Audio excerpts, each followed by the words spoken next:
Hello students, अब हम अपना नेक्स्ट टॉपिक स्टार्ट करते हैं चैप्टर फर्स्ट के अंदर, that is types of economics. Economics कितने तरह की होती है? Economics is of two types, micro economics and macro economics. जैसे कि आपको पता है कि आपकी 11th स्टैंडर्ड में माइक्रो इकोनॉमिक्स आपने स्टार्ट ही कर दी है पढ़नी। जो मैक्रो इकोनॉमिक्स है ये आप 12th क्लास में स्टार्ट करेंगे। ओके, तो what is the difference between micro and macro economics?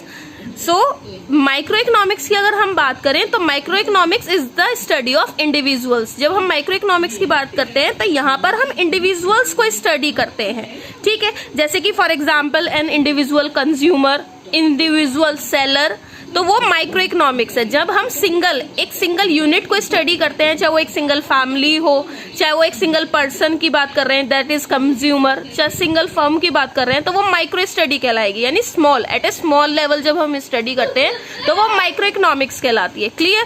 Macro economics का मतलब क्या होता है कि macro economics is the study of aggregates. Macro economics की स्टडी है, एग्रीगेट्स की स्टडी है, यानी टोटैलिटी।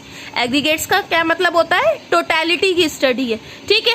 और इकोनॉमी एज ए होल, कुछ भी कह सकते हैं कि मैक्रो इकोनॉमिक्स की जब हम बात करते हैं तो हम टोटैलिटी की स्टडी कर रहे हैं, यानी पूरी इकोनॉमी की स्टडी कर रहे हैं एक साथ, तो वो मैक्रो इकोनॉमिक्स है। क्लियर?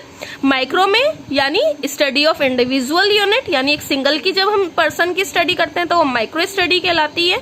मैक्रो इकोनॉमिक्स का मतलब क्या हुआ? जब हम एग्रीगेट्स की स्टडी करते हैं, यानी पूरी इकोनॉमी एज ए होल, पूरी इकोनॉमी को कंबाइंड एक साथ स्टडी करते हैं तो वो मैक्रो इकोनॉमिक्स कहलाती है। क्लियर? इंडिविजुअल, अगर हम माइक्रो इकोनॉमिक्स की बात करें तो इसके टूल्स क्या हैं? Tools of micro economics, tools क्या है इसके? Demand and supply. यानी जब हम माइक्रो इकोनॉमिक्स की बात करते हैं तो इसमें हम डिमांड और सप्लाई चैप्टर पढ़ते हैं, ठीक है। और जब हम मैक्रो इकोनॉमिक्स की बात कर रहे हैं तो यहाँ पर क्या हो गया? Aggregate demand and aggregate supply, ठीक है, यानी टोटल डिमांड। यहाँ पे तो जब हम डिमांड और सप्लाई बात कर रहे हैं तो एक सिंगल प्रोडक्ट की डिमांड और सिंगल प्रोडक्ट की सप्लाई की बात हो रही है। लेकिन जब हम मैक्रो इकोनॉमिक्स के अंदर पढ़ते हैं तो demand of all type of goods and services.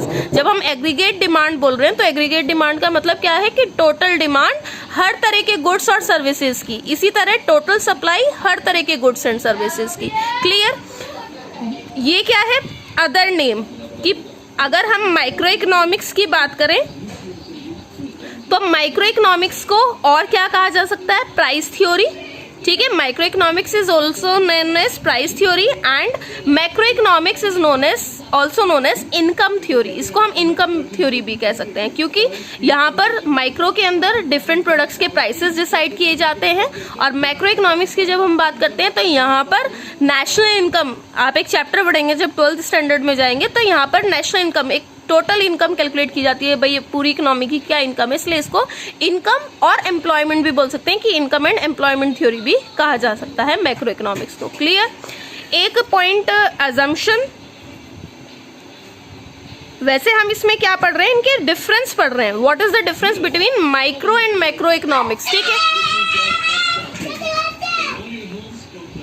जब हम एग्जाम्स में की बात करते हैं तो आपका क्या आ सकता है? भाई एक नंबर में आपकी डेफिनेशन भी आ सकती है, माइक्रो इकोनॉमिक्स को डिफाइन करिए या डिफाइन मैक्रो इकोनॉमिक्स, या फिर आपका आता है एग्जाम में difference between micro and macro economics, ठीक है। तो इसमें आपका डिफरेंस भी कवर हो गया कि माइक्रो और मैक्रो इकोनॉमिक्स का डिफरेंस क्या है। क्लियर? तो एक पॉइंट है हमारा अजम्पशन का। हम एज्यूम करते हैं, माइक्रो इकोनॉमिक्स के अंदर एज्यूम कर रहे हैं कि ऑल द मैक्रो वेरिएबल्स, कि सारे के सारे जो मैक्रो वेरिएबल्स हैं वो क्या है? कांस्टेंट हैं, यानी there is no change at the macro level. Clear? And under micro economics, जब हम माइक्रो इकोनॉमिक्स की बात करते हैं तो इसमें एज्यूम किया जाता है कि माइक्रो वेरिएबल्स आर कांस्टेंट, कि माइक्रो लेवल पे यानी इंडिविजुअल लेवल पे there is no change. Clear? और लास्ट पॉइंट हम एग्जाम्पल्स का कह सकते हैं कि एग्जाम्पल्स क्या हैं? अगर हम माइक्रो इकोनॉमिक्स की बात करें तो माइक्रो इकोनॉमिक्स का एग्जाम्पल क्या है? इंडिविजुअल इनकम, कि एक सिंगल पर्सन कितनी इनकम अर्न कर रहा है, या इंडिविजुअल आउटपुट, यानी एक सिंगल फर्म का कितना प्रोडक्शन है, कितना आउटपुट है। मैक्रो इकोनॉमिक्स के अंदर एग्जाम्पल्स क्या होंगे? National income and national output, यानी पूरे कंट्री की क्या इनकम है, या कह दो पूरे कंट्री में कितना प्रोडक्शन किया जा रहा है, दैट इज जीडीपी क्या है हमारी इकोनॉमी की। क्लियर? ठीक है, तो ये हमारा क्या हो गया? डिफरेंस हो गया माइक्रो इकोनॉमिक्स और मैक्रो इकोनॉमिक्स के बीच में, ठीक है। एक और डिफरेंस आता है हमारे यहाँ इकोनॉमिक्स में, that is positive economics and normative economics, difference between positive and normative economics. Clear? तो क्या मतलब है, क्या मीनिंग है पॉजिटिव इकोनॉमिक्स का और नॉर्मेटिव इकोनॉमिक्स का? पॉजिटिव इकोनॉमिक्स की अगर हम बात करें तो it deals with economic issues related to past, present और फ्यूचर। जब हम पॉजिटिव इकोनॉमिक्स की बात करते हैं तो यहाँ पर क्या स्टडी किया जा रहा है? उन प्रॉब्लम्स को, उन इकोनॉमिक इश्यूज को स्टडी किया जा रहा है जो प्रेजेंट के से भी रिलेटेड हो सकते हैं, पास्ट से भी रिलेटेड हो सकते हैं और फ्यूचर से भी रिलेटेड हो सकते हैं। कोई भी हमारा कंट्री कोई भी प्रॉब्लम फेस कर रहा है या कोई भी सिचुएशंस अराइज हो रही हैं, चाहे वो प्रेजेंट में सिचुएशंस अराइज हुई हैं, चाहे वो पास्ट से रिलेटेड कोई प्रॉब्लम है या कोई भी बात है या फ्यूचर से रिलेटेड कोई बात है, तो वो सब किसकी क्या है? पॉजिटिव इकोनॉमिक्स के अंदर आता है। यानी एक तरह से सिंपल लैंग्वेज में अगर हम कहें, पॉजिटिव इकोनॉमिक्स डील करती है एक्चुअलिटी से। एक्चुअलिटी में क्या हो रहा है हमारी इकोनॉमी में, तो वो क्या है? Positive economics. क्लियर? जब हम नॉर्मेटिव इकोनॉमिक्स की बात करते हैं तो it deals with opinions of the economist related to economic issues और प्रॉब्लम्स, कि वो जो इकोनॉमिक इश्यूज जो हमारी इकोनॉमी फेस कर रही है या फेस की थी, उन इकोनॉमिक प्रॉब्लम्स पे इकोनॉमिस्ट अपने क्या ओपिनियंस दे रहे हैं, अपने क्या सजेशंस दे रहे हैं, वो क्या है? नॉर्मेटिव इकोनॉमिक्स है। यानी जो भी इकोनॉमी में सिचुएशन अराइज हुई या हुई थी या होगी, उससे रिलेटेड जब इकोनॉमिस्ट अपने ओपिनियंस या अपने सजेशंस लोगों के सामने रखते हैं तो वो क्या कहलाता है? Normative economics. यानी पॉजिटिव इकोनॉमिक्स में हमने क्या कहा कि it deals with actuality. Positive economics तो एक्चुअलिटी से डील करता है कि व्हाट वाज, ठीक है, एंड नॉर्मेटिव इकोनॉमिक्स किससे डील करता है? ओपिनियन से और suggestions of the economist. Clear? Next, यानी जितनी भी पॉजिटिव इकोनॉमिक्स के अंदर स्टेटमेंट्स है, कोई भी बात है अगर पॉजिटिव इकोनॉमिक्स में, वो क्या हो सकती है? पास्ट से भी, व्हाट वाज क्या हुआ था, क्या है, क्या हो रहा है, that means, and what would be यानी आने वाले टाइम में क्या होगा। क्लियर? यानी एक्चुअलिटी क्या सिचुएशन थी, है और क्या होगी। लेकिन जब हम नॉर्मेटिव इकोनॉमिक्स की बात करते हैं तो यहाँ के जो स्टेटमेंट्स हैं वो किससे रिलेटेड है? What ought to be. Ought to be यानी व्हाट शुड बी, क्या होना चाहिए। भाई यहाँ पे हम कह रहे हैं व्हाट इज, क्या है, क्या था और क्या होगा। लेकिन नॉर्मेटिव इकोनॉमिक्स में हमने क्या कहा कि क्या होना चाहिए, what ought to be. Clear?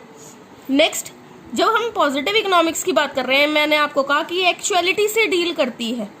लेकिन जब पॉजिटिव स्टेटमेंट्स की बात करें तो वो स्टेटमेंट्स हमारे ट्रू भी हो सकते हैं, फॉल्स भी हो सकते हैं। यानी अगर कोई बात मैंने आपके, कोई जरूरी नहीं वही सारी बातें सच होंगी, ऐसा भी हो सकता है वो बात मैंने आपको गलत बोली हो। ठीक है, जैसे कि आपने पहले जब आप छोटी क्लासेस में थे, आप ट्रू फॉल्स के क्वेश्चंस किए करते थे, आपको कुछ सेंटेंसेस दिए जाते थे, आप उसमें आप लिखते थे कि भाई ये बात सही है या गलत है, तो वो सब पॉजिटिव इकोनॉमिक्स है। ठीक है, फॉर एग्जाम्पल एक बहुत सिंपल से एग्जाम्पल लेते हैं कि सपोज मैंने आपको कहा कि हमारा sun rises in the west, तो ये क्या है? एक फॉल्स स्टेटमेंट है। लेकिन ये किसके अंदर आएगा? पॉजिटिव इकोनॉमिक्स के अंदर आएगा, क्योंकि मैंने क्या कहा कि भाई सन कहाँ से राइज करता है? वेस्ट डायरेक्शन से राइज करता है, लेकिन ये तो गलत है ना। लेकिन ये आएगा किसके अंदर ही? पॉजिटिव इकोनॉमिक्स के अंदर ही। ठीक है, तो ये स्टेटमेंट जो पॉजिटिव इकोनॉमिक्स के हैं वो कोई सही बात भी बोल सकते हैं या कोई गलत। ठीक है, जैसे कि एक और एग्जाम्पल हमारे यहाँ है, somebody says that population of India is more than the population of China। कि भाई अगर हम कहते हैं कि इंडिया की पॉपुलेशन चाइना की पॉपुलेशन से ज्यादा है, तो ये क्या है? गलत है, क्योंकि China has the highest population, सबसे ज्यादा पॉपुलेशन कहाँ है? चाइना की। लेकिन हमने इस सेंटेंस में क्या कहा? इंडिया की पॉपुलेशन ज्यादा है। तो ये क्या है? एक पॉजिटिव स्टेटमेंट तो रहेगा लेकिन गलत है, फॉल्स स्टेटमेंट है। क्लियर? जब हम नॉर्मेटिव इकोनॉमिक्स की बात कर रहे हैं, यहाँ पे सिर्फ ओपिनियंस की बात कर रहे हैं। ठीक है, कि हम सिर्फ अपना ओपिनियन दे रहे हैं। जैसे कि फॉर एग्जाम्पल कि भाई किसी ने कहा, somebody says that old age pension should be stopped, कि जो old age pension government provide करती है सीनियर सिटीजन्स को, जिनके पास कोई जॉब नहीं होती, इनकम का कोई सोर्स नहीं होता, तो गवर्नमेंट उन्हें क्या देती है, ओल्ड एज पेंशन। तो कोई कह रहा है कि उसे बंद कर देनी चाहिए, शुड बी स्टॉप्ड, उसे बंद कर देनी चाहिए। तो ये क्या है, उसका ओपिनियन, उसका सजेशन है कि गवर्नमेंट को ओल्ड एज पेंशन क्या कर देनी चाहिए, बंद कर देनी चाहिए। तो ये it is just an opinion. यहाँ पे कोई ट्रू फॉल्स की बात नहीं आई कि स्टेटमेंट सही भी हो सकता है, गलत भी हो सकता है। यहाँ पे सिर्फ किसकी बात आई, ओपिनियन और सजेशन की, कि वो अपना सजेशंस दे रहे हैं। क्लियर। और लास्ट जजमेंट, कि भाई it does not involve value judgement. हम यहाँ पर जजमेंट नहीं कर रहे हैं, हम तो ये बता रहे हैं कि इकोनॉमी में क्या हो रहा है, ठीक है। या कोई, तो यानी यहाँ हम किसी भी इकोनॉमिक एक्टिविटी को जज नहीं करते। यहाँ तो जो एक्चुअलिटी में हो रहा है वो ही सिचुएशन कही जा रही है। लेकिन जब हम नॉर्मेटिव इकोनॉमिक्स की बात कर रहे हैं, यहाँ हम जजमेंट कर रहे हैं। इकोनॉमी में कोई भी डिसीजन लिया गया कंट्री में, तो अब उस पे हम क्या कर रहे हैं, उस डिसीजन को जज कर रहे हैं कि वो डिसीजन गलत लिया गया, सही लिया गया, ठीक है या नहीं ठीक है। तो यानी यहाँ पर हम क्या कर रहे हैं, जजमेंट कर रहे हैं, वैल्यू जजमेंट, ठीक है। Okay, thank you.